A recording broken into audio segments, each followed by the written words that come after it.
Thank you for spending another midweek moment with the Wisconsin Property Taxpayers. I'm Paul Rozeski. Today is Wednesday, the 25th of September, 2024.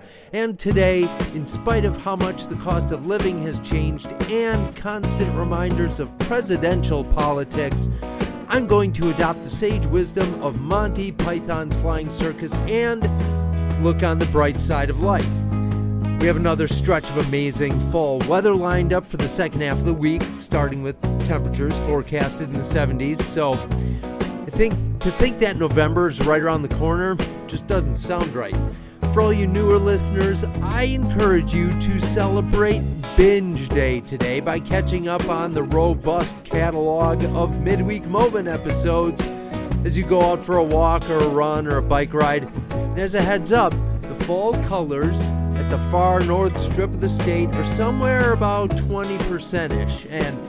And the weekend can officially be kicked off by celebrating National Drink Beer Day on Friday. The Packers are surprisingly effective with their backup quarterback at the helm, since there are probably rolls of toilet paper that have been with the club longer than their backup quarterback when he got thrown into the starting quarterback role. Pun intended, pun intended. Things are good, so let's keep the positive vibes going as we jump into some news together. Let's start off with a report commissioned by the U.S. Department of Energy. It looked nationwide at ideal places to start building new advanced nuclear reactors. There's a little bit in reaction to the goal of trying to be carbon neutral by 2050, but still keeping up with the rising demand of electricity that we have in our nation. 54 active plants and 11 recently retired plants were identified as good options, and there are 2 that fit the bill here in Wisconsin. One location is the Point Beach nuclear plant that is currently active, has 2 medium-sized active reactors, and supplies about 16% of the power used in Wisconsin. The second location is the Kewaunee power plant, which is intact but closed 11 years ago and had 1 medium-sized reactor. Those 2 locations are considered viable options for medium or large size advanced reactors, with our state potentially tripling its electric output from those 2 locations. This doesn't even consider the coal-fired plants that could be repurposed to house small. While there's no signaling that there will be any federal funding put behind this anytime soon, it is promising because it is another step in identifying nuclear as a possibility of all the eggs that we have in our basket. There is already federal research on coal to nuclear transitions and on capital cost reduction tools. It's all positive news.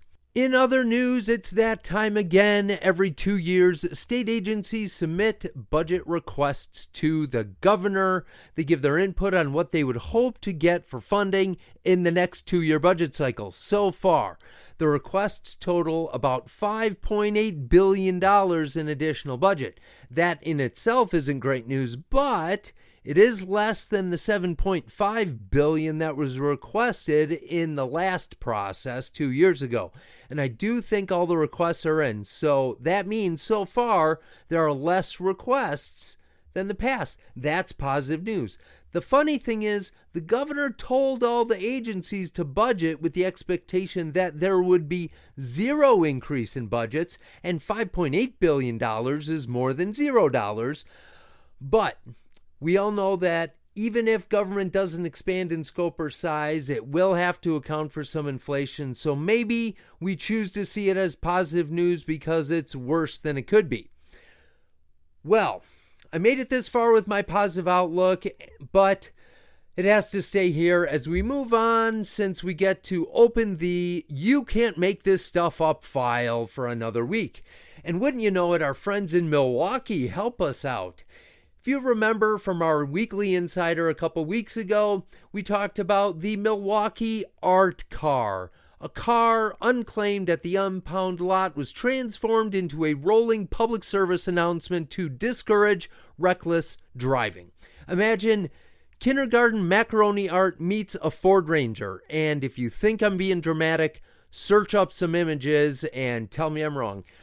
Well, within weeks of its unveiling, it has broken down with a suspension issue. And thank you to WISN 12 for pointing out that the official name of the car is the Moving City Art car, that I ironically can't move right now, but also in their report was the quote of the week. Here it is, quote, "In early September, Alderman Lamont Westmoreland called it, quote, a huge waste of money that won't impact reckless driving.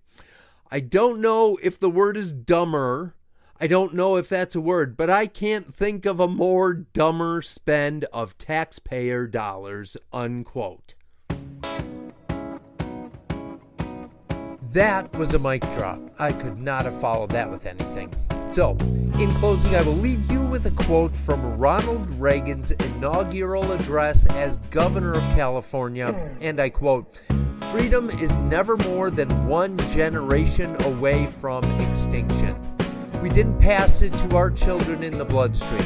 It must be fought for, protected, and handed on for them to do the same, or one day we will spend our sunset years telling our children and our children's children what it was once like in the United States where men were free." Have a great second half of your weekend. As always, thanks for listening.